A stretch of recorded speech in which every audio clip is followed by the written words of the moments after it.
Ronaldo je potpisao ugovor za fudbalski klub Al Nassr u Saudijskoj Arabiji i naravno njegova verenica Georgina je morala da se preseli sa njihovom decom u Rijad, gde će morati da poštuje određena pravila.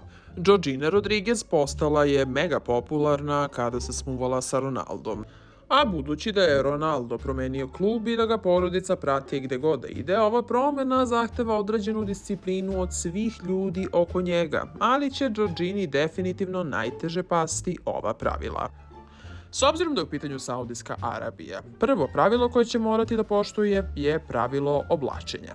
Baš kao što je uradila prilikom Ronaldovog predstavljanja u klubu, Georgina će sad morati u javnosti da nosi abaju, dugu tuniku tamne boje, zato što kodeks oblačenja nalaže skromnost i pristojnost. Dakle, ona mora da se oprosti od sve svoje uske, prozirne odeće. Svi znamo kako Georgina voli da se oblači i na Instagramu i tako dalje.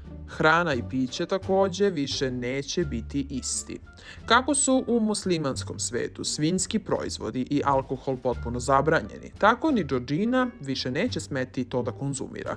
Posebni problem bi ženi ovog fudbalera mogao da bude Ramazan, tokom kog ne sme da pije, jede ili puši u javnosti. Ne znamo da li Georgina uopšte ima neke poroke i da li će ovo teško pasti, ali svakako ova pravila će morati da poštuje.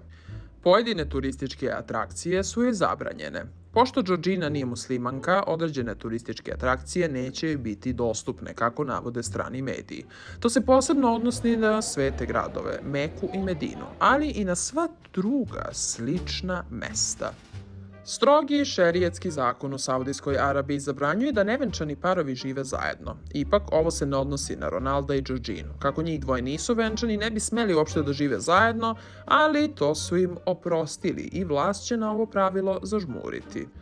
Georgina Rodriguez, koja je majka dvoje Ronaldove dece, i dalje će morati da vadi vizu za život u toj zemlji zato što ne dobija automatski državljanstvo brakom. Da li će Ronaldo sad odlučiti da oženi Georginu da bi ona imala malo neku olakšicu, to ostaje da vidimo. Svakako, pišite mi u komentarima šta mislite o svemu ovome i o svim ovim pravilima. Da li biste vi to mogli da poštujete? Lajkujte video i subscribeujte se na Trending.